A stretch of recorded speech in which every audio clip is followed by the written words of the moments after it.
The silent deception. The massive amphitheater of the Galactic Conclave fell silent as Ambassador Sophia Chen of Earth stood before the assembled representatives of 37 spacefaring civilizations. Her small frame seemed insignificant against the towering aliens and the grand architecture of the chamber, but her voice carried with unwavering resolve. The United Earth Coalition formally requests that the Valkyrie hegemony cease their military operations in the Proxima Centauri system immediately, she said, her holographic display showing the devastation of a small human outpost. We have attempted diplomatic resolution 17 times. This is our final request for peaceful withdrawal. From his elevated position, Supreme Commander Drax of the Valkyrie hegemony let out a rumbling laugh. His battle-scarred face contorted into what passed for amusement among his species, a predatory display of razor-sharp teeth and narrowed yellow eyes. The humans continue to amuse, he said, addressing the conclave rather than Ambassador Chen directly. They colonize systems at our borders. They possess no significant military force, and yet they make demands as if they were our equals. Murmurs of agreement rippled through the chamber, particularly from the militaristic species who had long viewed humanity's rapid expansion with a mixture of contempt and confusion. Humans had appeared on the galactic stage only 80 years prior, spreading quickly but always advocating for peaceful coexistence, treaties, and trade. Their diplomatic corps was legendary, but their military was seen as rudimentary at best. Ambassador Chen's expression remained neutral. Commander Drax, I am authorized to inform you that should the Valkyrie forces not withdraw within 72 standard hours, Earth will be forced to respond accordingly. This time, laughter erupted throughout the chamber. Even the typically stoic Zenith representatives clicked their mandibles in amusement. Drax rose to his full height, nearly 3 meters of armored muscle and technological enhancements. You threaten us with your survey ships and outdated defense platforms. Perhaps the Conclave has indulged your species for too long. The Proxima system has resources the hegemony requires, and we have the strength to take them. It is the natural way of the universe. Ambassador Chen nodded once, a gesture almost imperceptible to the larger aliens. We understand your position. Earth will act accordingly. Without another word, she turned and walked from the chamber, the soft click of her shoes echoing as the laughter followed her out. 3 days later, the Valkyrie war fleet arrived at the human colony of New Eden in the Proxima system. 47 warships, each a kilometer long and bristling with weaponry that had conquered a dozen worlds. The human defenders, a handful of patrol vessels and 3 orbital platforms, transmitted one final request for withdrawal before the Valkyrie opened fire. The slaughter was quick and decisive. New Eden's defenses fell within minutes, its colony ships attempting evacuation destroyed as they fled. Drax watched from his command ship, satisfied as his forces began landing troops to secure the valuable mineral deposits that had drawn their attention. Supreme Commander, his second-in-command reported, Earth has gone silent. No transmissions, no diplomatic protests. Nothing. Drax's mouth twisted in what passed for a smile among his kind. They hide in fear, typical of prey species, secure the colony and prepare for resource extraction. 5 hours later, as Valkyrie ground forces established their command centers on New Eden's surface, the void around Proxima Centauri shimmered. On the bridge of his flagship, Drax froze as his sensor officers suddenly erupted in confused shouts. Unknown signatures materializing.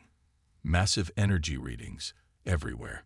The space around the Valkyrie fleet seemed to fold inward as massive vessels phased into reality. Not the handful of defensive ships humanity was known to possess, but sleek, angular warships of a design no species in the Conclave had ever witnessed. Vessels that dwarfed even the Valkyrie dreadnoughts, their hulls adorned with what appeared to be ancient Earth military insignias, eagles, shields, and swords, alongside markings indicating Earth Defense Force. Before Drax could issue orders, his communication officer called out, "Incoming transmission from the human fleet." The holographic display activated, revealing not Ambassador Chen, but a stern-faced human male in a uniform bearing the rank markings of an admiral. His gray hair and weathered face spoke of experience beyond what should have been possible for humanity's short time among the stars. This is Admiral William Hayes of the Earth Defense Force 7th Fleet. Your forces have attacked a peaceful human settlement, despite multiple warnings. You were given every opportunity to withdraw. That opportunity has expired. Drax snarled. What deception is this? Earth has no such fleet. Admiral Hayes' expression remained impassive. Earth has maintained a policy of peaceful expansion and cooperation for 80 years. Not because we are weak, Commander Drax, but because we chose to be better than our history. A history your intelligence services clearly failed to properly research. Before Drax could respond, the human ships opened fire. Not with the basic fusion weapons other species utilized, but with directed energy weapons that sliced through Valkyrie shields as if they didn't exist. The first volley alone destroyed 17 Valkyrie warships, their hulls splitting apart in silent explosions. All ships returned fire. Drax roared, but the coordinated response he expected never materialized. His fleet, the pride of the hegemony, was being systematically dismantled by weapons beyond their comprehension. Deep in his command center, Drax watched in horror as tactical displays showed human vessels appearing behind his fleet, cutting off escape routes with precision that spoke of centuries of military doctrine, not the fumbling efforts of a peaceful species new to the stars. How is this possible? He demanded of his intelligence officer, who cowered before him. A second transmission cut through his ship's systems. This time, it was Ambassador Chen, her previously neutral expression replaced with cold resolve. Commander Drax, perhaps now you understand our position better.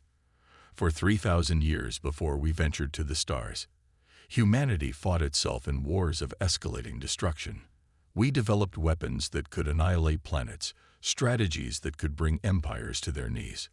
When we finally achieved peace among ourselves, we chose to present ourselves to the galaxy as the civilization we wished to become, not the warriors we had been. On his displays, Drax watched as human ships deployed smaller craft that moved with impossible speed, neutralizing his remaining vessels with surgical precision. But make no mistake, Chen continued, we never forgot how to fight. We simply chose not to. The fleet you see represents less than 10% of Earth's defensive capabilities. Capabilities we have spent 70 years hiding while your intelligence services reported our apparent weakness to your leaders. Drax's flagship shuddered as precision strikes disabled its engines and weapon systems without breaching the hull, a demonstration of control that terrified him more than outright destruction would have. Within 20 minutes of their arrival, the human fleet had neutralized the entire Valkyrie invasion force. Not a single human ship had been lost. 2 days later, the Galactic Conclave convened an emergency session. The chamber that had echoed with laughter at humanity's warning now sat in stunned silence as Ambassador Chen once again took the central podium. Behind her stood Admiral Hayes and 5 other human military leaders, their presence a stark reminder of the power humanity had concealed. Honored representatives, Chen began, her voice just as measured as before. The United Earth Coalition wishes to reaffirm our commitment to peaceful cooperation among all spacefaring civilizations. Recent events have forced us to reveal military capabilities we had hoped would never be necessary. Projections appeared above the chamber, showing the captured Valkyrie fleet being escorted by human vessels back toward hegemony space. Not destroyed, but disabled and returned, a gesture of restraint that spoke volumes. For thousands of years, humanity fought itself. We nearly destroyed our homeworld multiple times. When we finally achieved unity and ventured to the stars, we made a choice to present ourselves as the peaceful civilization we aspired to be. The Zenth Elder, one of the oldest members of the Conclave, raised a trembling appendage. You deceived the Conclave. Your military capabilities should have been declared. Ambassador Chen nodded respectfully. We did not deceive. We simply did not volunteer information that was not specifically requested. Our diplomatic and trade proposals have always been genuine. Our desire for peaceful coexistence is real." She gestured to Admiral Hayes, who stepped forward. "What we kept hidden was our capacity for war, a capacity we developed through millennia of conflict that nearly destroyed us. We hoped that by presenting ourselves as diplomatic partners rather than military powers, we might be accepted based on our ideas rather than feared for our weapons." Supreme Counselor Vex of the Hegemony, who had replaced the disgraced Drax, rose from his seat. "The Hegemony demands reparations for this unprovoked attack on our sovereign fleet." Admiral Hayes' weathered face showed the first emotion since his appearance, a brief, cold smile. "Your fleet was destroyed after ignoring 17 diplomatic warnings and attacking a civilian colony.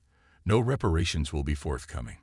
Instead, the Earth Coalition offers the Hegemony a choice: accept our original peace treaty, or face the full consequences of continued aggression."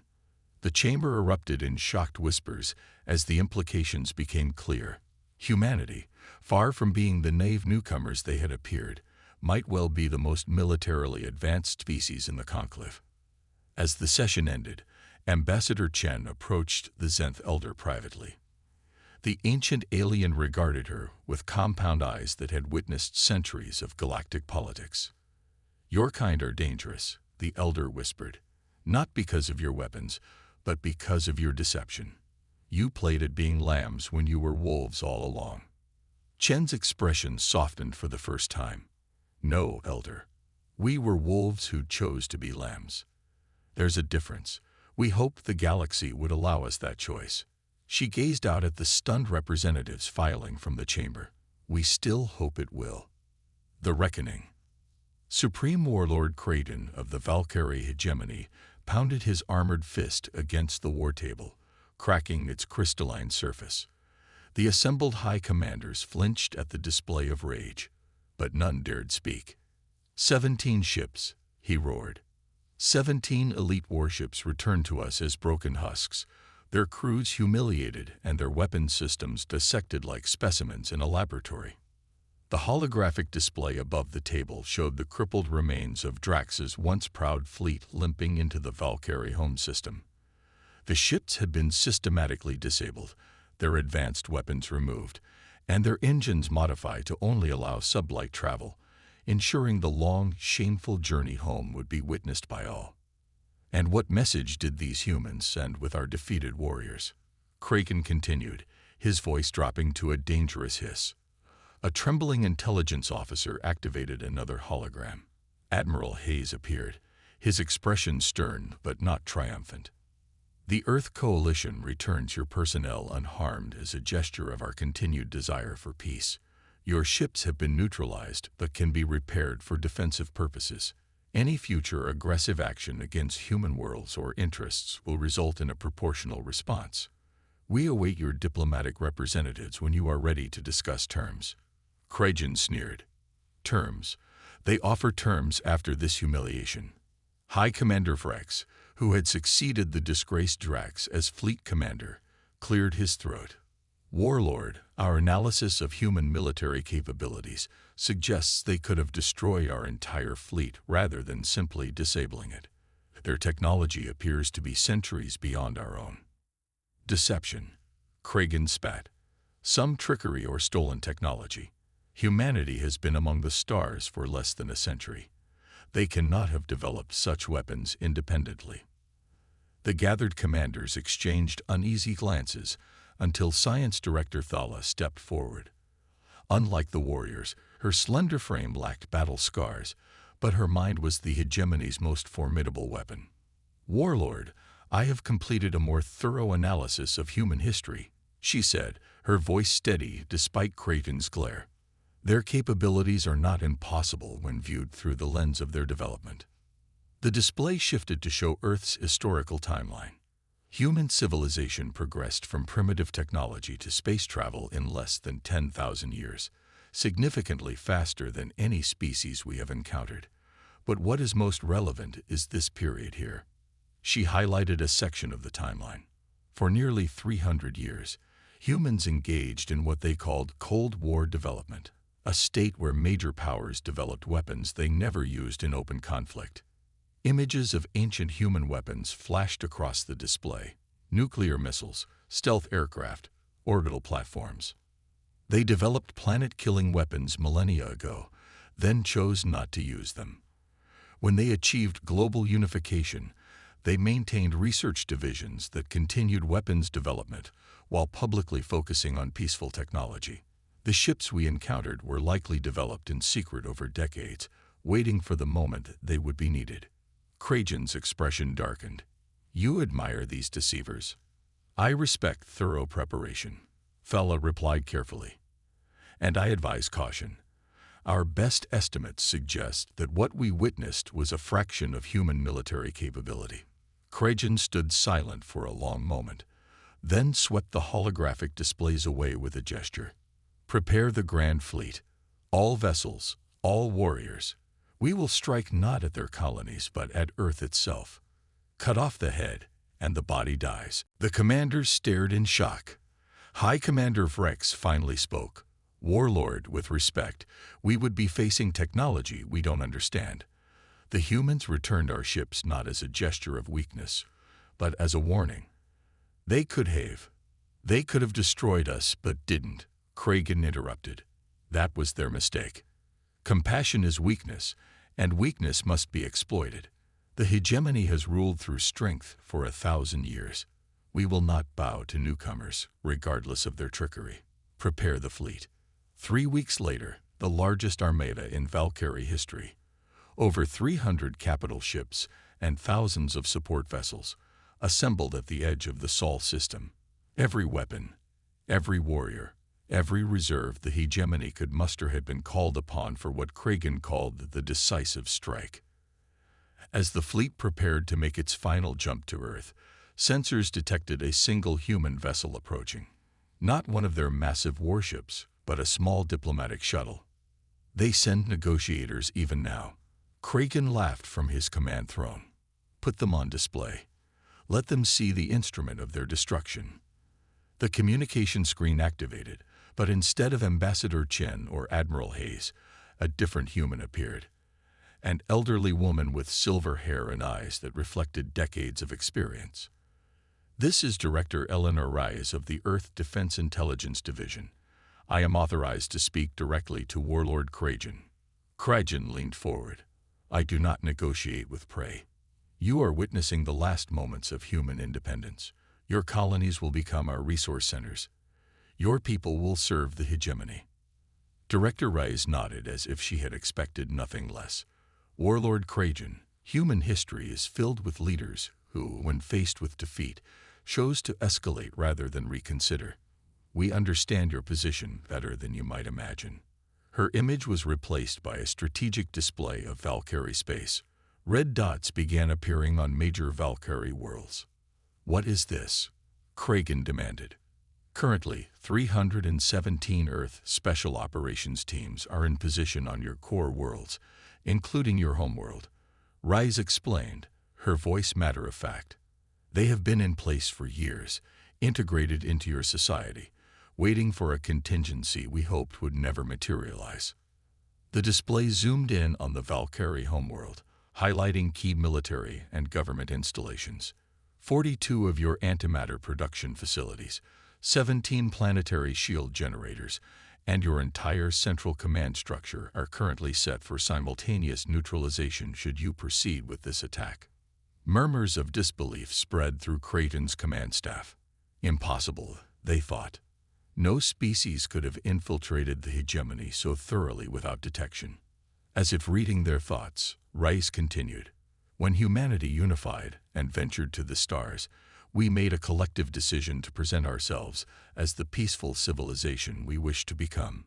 But we never stopped preparing for the alternative. While our diplomats extended hands in friendship, our intelligence services studied every species we encountered, identified weaknesses, and established contingencies." The display shifted again, showing detailed schematics of Valkyrie warships, including design flaws and critical systems unknown to anyone outside their most classified engineering divisions. "You see our diplomatic efforts as weakness Because you don't understand our history, Rice said. 3,000 years ago, human nations pointed planet-destroying weapons at each other for centuries without firing them. We developed the doctrine of mutual assured destruction, the understanding that conflict would mean annihilation for both sides. Krajan's mandibles clicked in rage. You threaten the extinction of the Valkyrie people. No, Rice replied firmly. We offer the same choice we have offered since our first contact, peaceful coexistence. But we are prepared for the alternative in ways you have not begun to comprehend. Before Kragan could respond, Science Director Thala stepped forward. Warlord, energy readings are spiking throughout the system. Something is activating. The tactical display showed massive structures materializing near Earth's moon, Mars, and in the asteroid belt. Defensive platforms and shipyards that had been hidden by technology beyond Valkyrie understanding. Your fleet represents everything the Valkyrie hegemony could muster, Rice continued.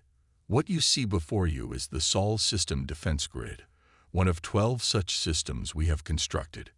Earth chose peace, Warlord Krajan. We did not choose weakness. The communication ended, leaving Kragan staring at the suddenly transformed Sol system. Where moments before had appeared to be a lightly defended homeworld, now stood revealed as a fortress beyond anything the hegemony could overcome. For 6 hours, the Valkyrie Grand Fleet held position at the edge of the system, while frantic communications flew between ships. Sensor officers reported more human vessels entering the system from unexpected vectors, their numbers growing until they matched and then exceeded the Valkyrie force. Finally, Kragan made his decision. With a wordless snarl, he ordered the fleet to stand down and return to Valkyrie space. 1 week later, in the Galactic Conclave chamber, representatives from every spacefaring civilization gathered for what many believed would be a declaration of war